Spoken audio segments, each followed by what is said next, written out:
In today's video, I'm going to teach you how to share files and folders in Zoho WorkDrive.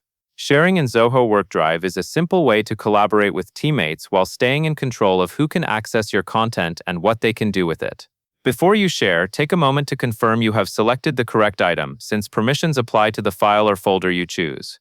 Start by locating the file or folder you want to share inside your WorkDrive. Click once to select it.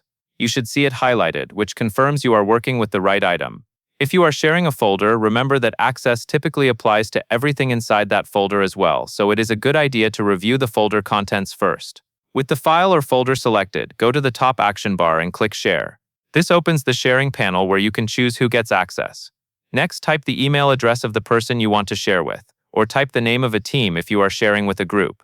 As you type, WorkDrive may suggest matching users or team names, which helps reduce mistakes.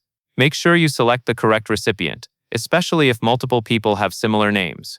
Now set the permission level. Choose View if you only want the recipient to read or download the item without making changes. Choose Edit if you want them to update the file or manage the contents of the folder. Choose Share if you want them to be able to share the item with others as well. When you are assigning permissions, use the least access needed for the task. This keeps your files more secure and prevents accidental changes. After you have chosen the recipient and the permission level, click Share. WorkDrive will apply the settings and the person or team will receive access based on the permissions you selected.